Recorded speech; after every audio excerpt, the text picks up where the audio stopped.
now over a year into one of the most bizarre times in our lifetimes, one of, for most of us, the most challenging experiences that we will face. And it's an amazing opportunity to reflect on this idea of resilience, which we've been talking about over the last month here at 1 in 5. And what I want to highlight today is what resilience is and what it's not. So a lot of us tend to think of resilience as this trait or quality that we have where we are able to endure even the most stressful or traumatic or difficult circumstances without being affected by it. We can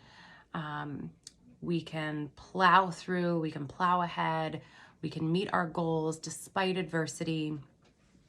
That's often the way that we talk about this kind of concept of resilience.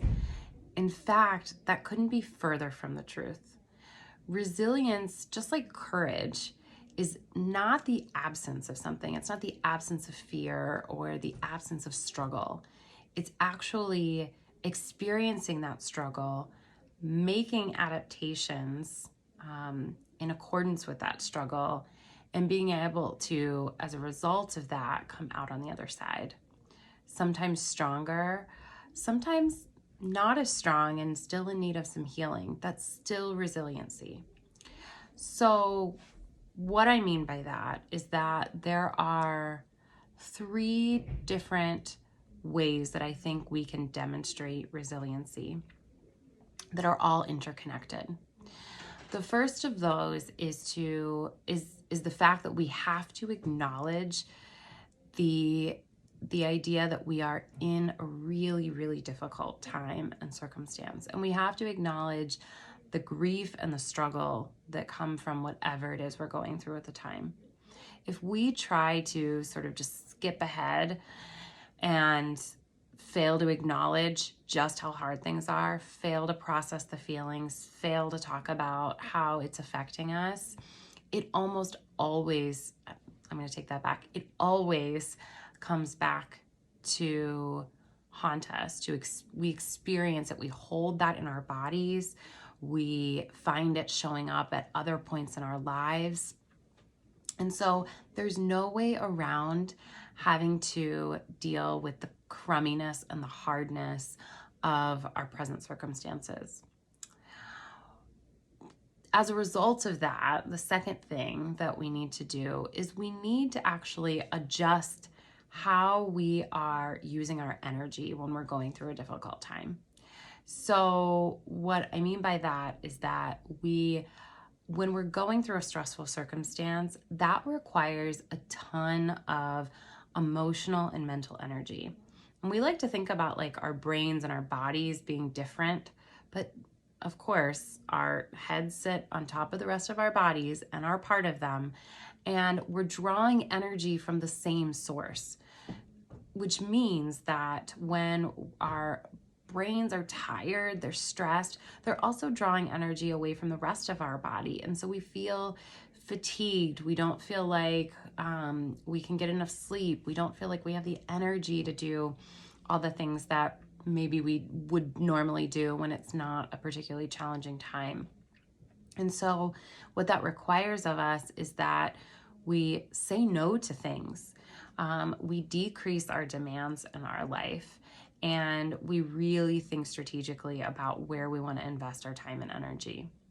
And it can't be exactly the same as what it's always been, because the circumstances call for a different version of us.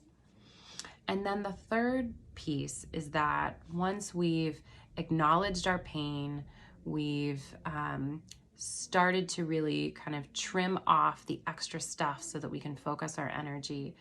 The third thing is that we focus our energy in the areas specifically that matter the most to us. So when we're going through a crisis situation, we've experienced a tragedy or a really stressful period, again, we have that limited energy, and we want to focus it in the places where we can get the most bang for our buck and it has the most meaning to us in our lives. So we can do that by figuring out what are those really, really top priorities to us. What are the things that feel non-negotiable? My relationships with the people in my life that I love, I'm not going to sacrifice on those. The way that my love of learning and sort of increasing my knowledge, I'm really going to invest there. The reality is that it doesn't make us less resilient to have to be more thoughtful and strategic about where we're putting our time and our energy and our resources. It just means that we are dedicating ourselves to being the most effective version of ourselves. So I'm going to leave you with that today. I'd love to hear from you about what, over this year, as you have been demonstrating resiliency, what changes have you had to make? Have there been things that you have had to eliminate from your life? Maybe eventually you'd like to bring them back, but for right now, you know that you can't manage them and be an effective version of yourself. And similarly, what are the places that you have really invested yourself? What have been the things that sustain you through this really difficult time? I'd love to hear from you.